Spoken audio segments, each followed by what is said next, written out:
In the news tonight, infections likely to hit a peak. AstraZeneca works against Delta variant. And no apology from Tambuya. From the studios of FBC Suva, Edwin Nunn. Bulawanaka, Fiji. First tonight, be swayed by pretenders during these times. That's the message by Prime Minister Vorengya Bainimarama. While speaking on Radio Fiji 1's Nanonda Ilalakai program this morning, Sanyani Mboila reports this follows videos on social media discouraging people from getting vaccinated. Addressing one particular video that has gained traction, Bainimarama is pleading with people to stop following those arguing against the vaccine. While it goes without saying that the police are onto her for the lies propagated in that video, I want to tell you, do not fear. No amount of her lies will change the truth that the vaccine is effective. She has nothing to show for her claims, and she will soon be made to answer. The vaccination is an opportunity in the midst of this crisis. Do not hold back. Bainimarama adds, as Fiji fights the virus, authorities are also battling those pointing fingers against the work to keep the nation moving forward. Some point fingers at our frontliners, at our disciplined forces. Some have questioned our decision to lift movements around Fiji, even though they will all be done under very strict COVID-safe protocols. Some have questioned the efficacy of the vaccine. They see difficulties in every opportunity to set us free, but I see opportunity in every difficulty, opportunity to protect you, opportunity to safeguard you, opportunity to make you flourish under these difficult circumstances. He says the pandemic will soon dissipate, so it's crucial that people do what is right to help the government. We chose to look on the brighter side despite the challenges, despite the crisis, despite the chaos that had gripped our country in times past. We chose to believe that in the midst of every crisis lies great opportunities. The Prime Minister is calling on Fijians not to fear, as the pandemic will weaken and we will soon reconnect with our friends and families. Sainiani Boila, FBC News. Now, Permanent Secretary for Health Dr. James Fong believes Fiji is heading towards a peak with high numbers of COVID-19 infections. He says pandemics usually start slow but eventually reach an acute stage, and with significant community transmissions, the ministry needs to relook at strategies in terms of the spread and how they respond. Kritika Kumar reports. The Ministry of Health will be working with the World Health Organization to reassess the status of COVID-19 in the country. That's why we are looking at other donors. That's why we're looking at setting up field hospitals. And that's why we are responding with escalated surveillance screening.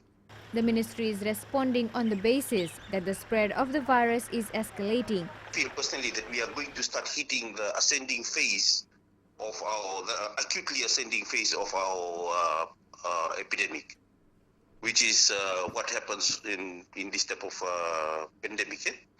Minister for Health Dr. Efremi Wanginambete says, looking at the number of COVID-19 cases, agile decision-making is vital for the ministry.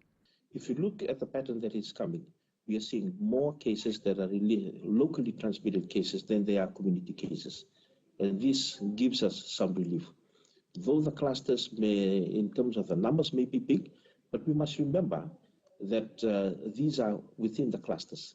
The ministry has already engaged in several agencies overseas to bring in more help and personnel to back the ministry up. More information on international assistance will be made public once agreements have been reached. Kritika Kumar, FBC News. The Ministry of Health has stressed the AstraZeneca vaccine being administered is effective and safe, as witnessed worldwide. Head of COVID-19 Vaccination Task Force, Dr. Rachel Devi, is encouraging Fijians to get the jab to be protected against the virus. Kritika Kumar again.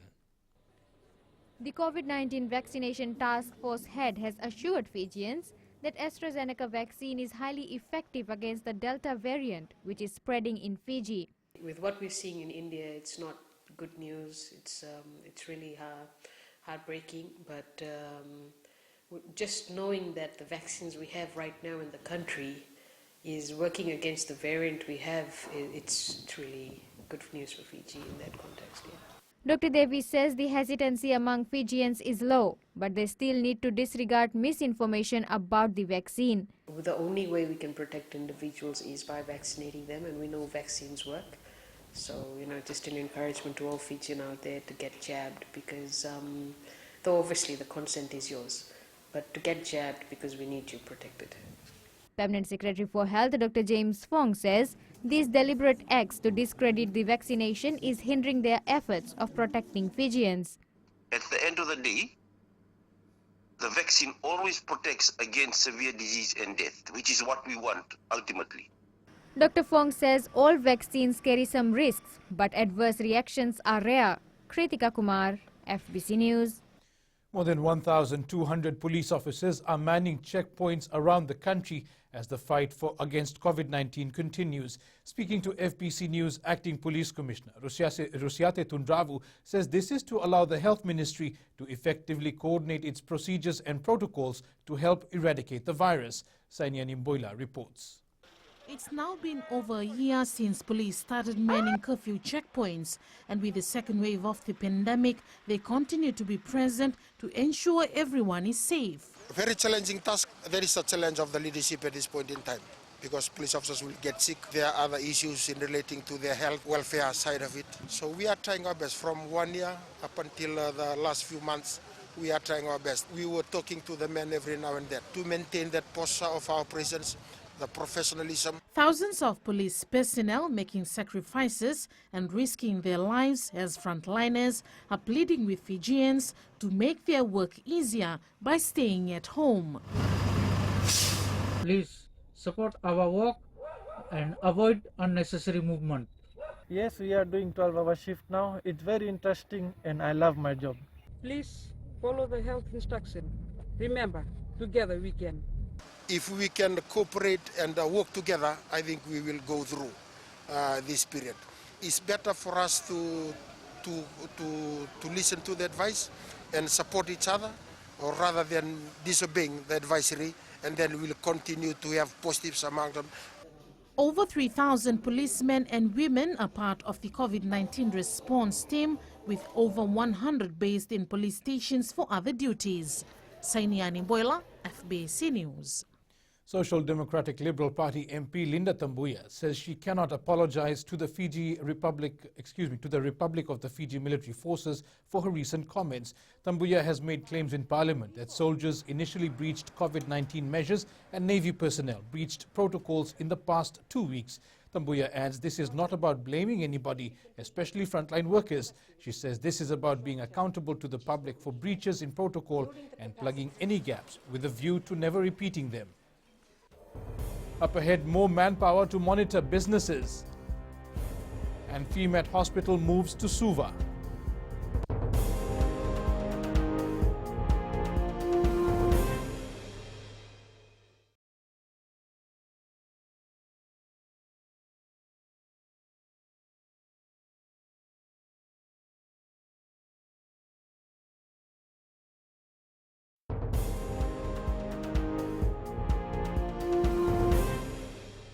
Welcome back. The Fijian Competition and Consumer Commission is expanding its manpower to help businesses comply with COVID-19 measures. Under the Public Health Amendment Act, businesses and customers who fail to follow the COVID-19 measures will be charged accordingly. Koroi Tandulala reports for businesses this can lead to closure. The FCCC has adopted some changes in order to effectively carry out their monitoring work. One of the first things that we've done is change our clothing attire. We're no longer in uniforms. So people are going out as civilians and just walking through and ensuring that we are able to do the necessary checks as mystery shoppers. Abraham says that they are also expanding their manpower in order to ensure they are able to enforce such measures. Now hiring students out of universities, first year, second year students who are now looking to do something. We taking them through a rigorous training program and putting them out in the field. We are also in touch with the big bodies and industry associations also, and raise awareness with them on what protocols to follow, what protocols apply, what are non-negotiable. The Ministry of Health, together with the Ministry of Commerce and Trade, will spearhead this task with the assistance of the Fiji Police Force and FCCC. Koroi Tandulala, FBC News. The Fiji Emergency Medical Assistance Team Field Hospital is nearing completion at the Vodafone Arena in Suva.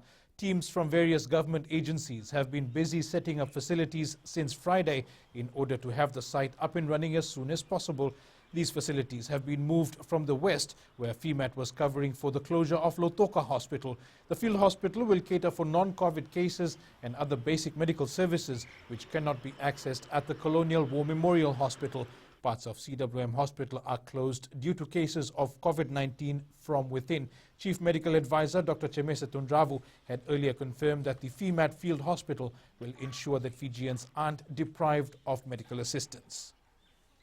47 people were arrested for breaching health restrictions and failure to adhere to the curfew orders. The Southern Division recorded 33 cases, with the majority linked to alcohol consumption. 7 people were found intoxicated at Wailea settlement in Vatuanga. 6 were arrested in Nandera, while 5 people were found drunk at Nangumu Point in Lami.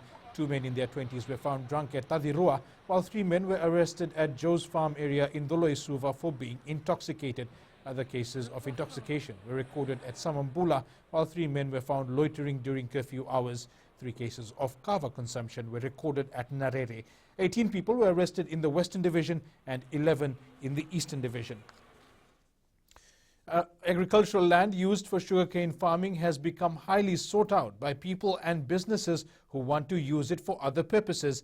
Prime Minister and Minister for Sugar, Voreng Bainimarama, revealed in Parliament that the sector continues to face challenges, and one emerging issue is the demand for land leases.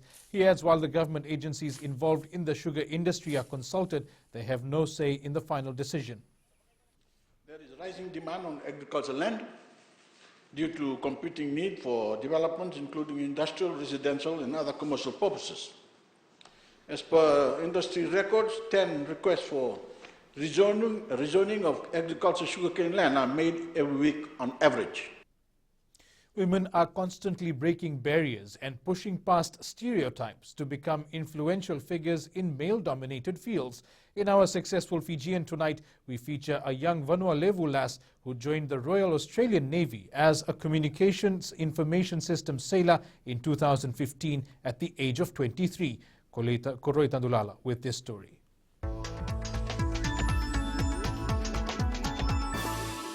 Once again, 29-year-old Michelle Vadea grew up in Asinu and was deployed on Indian Pacific Endeavour in 2017 and 2019 in the rim of the Pacific multinational exercise in Hawaii in 2018. So we moved from Suva when I was 9 years old to Brisbane and grew up in Brisbane from 9 up until I was 23 and just decided to do something, choose a different career path as opposed to, I was working in telco and just wanted something a bit more exciting, a bit more adventurous and something I could travel with. So the Navy was a good choice.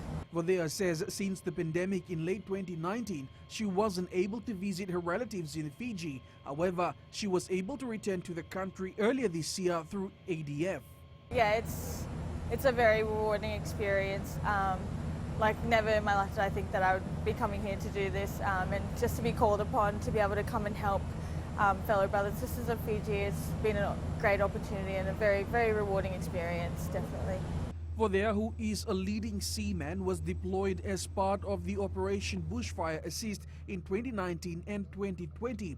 She was among the 6 Fijians in the ADF crew who were part of Operation Fiji Assist earlier this year, and it was her first humanitarian assistance and disaster relief mission within the Southwest Pacific region. I think that there's nothing that men can do that women can't do, and yeah, definitely if it's something that you want to do or if it's a goal of yours, definitely pursue it because it's a very rewarding career path, definitely. The leading seaman is encouraging young women and girls to pursue their dreams and not to limit their potential. Koroi Tandulala, FBC News.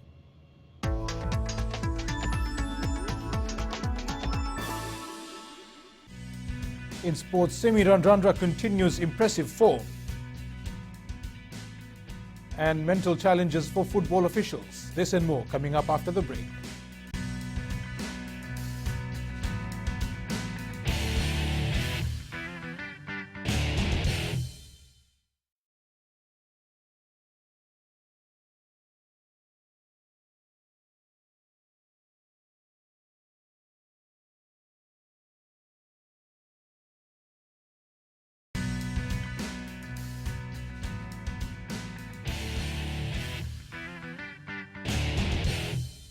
Welcome back. Fijian scrum half Nicola Matawalu has a lot to cherish after playing his last game for Glasgow Warriors in the clash against Leinster on Friday. Glasgow came away with the win and Matawalu was grateful to end his stay on a high.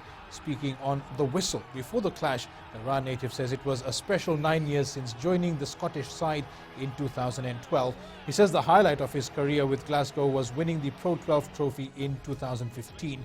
The 32-year-old is grateful to have played with some of the best players in Europe. Even though no one is senior or see you, keep on working hard. Even though if you're not even in the 23 squad, if you're in the bibs all the time, someone is looking the hard working that you do, and one day he's going to repay you in anything that you do. Keep on working hard. Flying Fijians powerhouse Semi Randrandra scored twice, helping Bristol Bears defeat Kini Murimurivalu and Nemani Nandolo's Leicester Tigers. Eroni Sau's Edinburgh lost in the last minute as Ulster claimed a thrilling first win in the Pro 14 Rainbow Cup. The Kaiviti Siltails kept their Ron Macy Cup playoff hopes alive after securing another win yesterday. The West Naingama coach side defeated Dirty Reds 30-22. Timothy Mbola, Apimeleki Lutuimawi, Waisele Nayavudere, Inoke Vasuturanga and Choili Volavo all got a try for the Siltails. Nayavudere's kicking game was spot on as he converted all 5 tries. Captain Apakuki Tavondi says they needed the win after 2 straight losses in previous matches. Give the glory and the honor back to the Almighty who gave us strength to be able to go hard in the ground. Which endured we had a win after 2 straight losses. Yes, we want to thank all the supporters out there for cheering the team, cheering the boys. Among the various challenges brought about by the pandemic, its mental effect is undoubtedly faced by many who've had to leave work and stay home. The Fiji football's Just Play team is no exception, as they had to work within the confinement of their homes to plan ahead for the development of the sport. Just Play is designed for children from 6 to 12 years and is based around structured activity programs. Talei Matairakula reports. Dealing with the mental side effects of the pandemic has been a challenge. Maybe with the updates and the COVID-19 outbreak that is going on in our country, it gives me a sign of panic. I feel nervous at times, I feel afraid. Lockdown, and for me, coping with this lockdown, working from home, it's kind of hard. The thought of everything returning to normal is what keeps them going. I also do some work at home, so we have family time in regards to going out to the farms. It's all in a plan. I limit my time on social media, social network nowadays, because I know that will bring a lot of stress with a lot of news outbreak that is going on. But learning to cope with stress in a healthy way will make me and the people I care about and those around me to become more resilient. The Just Play team hopes to continue with its grassroots program in the outer islands when restrictions are lifted. Tali Materkula, FBC Sports. Fijian-born Chonan Nareki continued his impressive form for the Highlanders in Super Rugby Trans-Tasman. Nareki crossed over twice to help the Highlanders stump the Waratahs 59-23. The Storm recorded its 7th straight victory at Sunshine Coast Stadium, defeating the Titans in their NRL Round 13 clash. The Storm secured a 2014 win over the Gold Coast.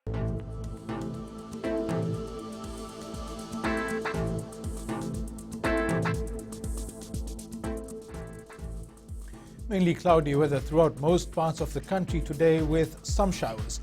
In the west, partly cloudy to fine weather throughout the day. Eastwards from Pacific Harbour to Suva, partly cloudy with a few showers. In the north, fine with partly cloudy in the afternoon. At sea, southeasterly winds 10 to 15 knots, moderate seas and southerly swells. The next low tide is at 9:30 tonight with high tide at 4:01 a.m. Sunrise will be at 6:36. The outlook for tomorrow, expect partly cloudy to fine weather with a brief showers in the west and northern division, partly cloudy elsewhere. The outlook for Tuesday, cloudy periods with brief showers over the eastern parts and interior of the larger islands. Elsewhere, mainly fine, cool at night. And recapping our main stories, Prime Minister says Fijians should not believe pretenders. AstraZeneca works against Delta variant, and Tambuya refuses to apologize for attacks on RFMF. For these stories and others, you can tune in daily to our sister radio station, Gold FM. To our poll question, we are asking, are you ready for the opening of businesses to help support the Fijian economy? Visit our FBC News website to answer. You can also send us newsworthy pictures and videos. Email fbcnews@fbc.com.fj or share it with us via our various social media accounts. You can also download the FBC app to keep updated with the very latest in news and sports and listen to our 6 radio stations live. That's your news this evening. I'll see you again tomorrow. Until then, stay safe. Modemanta.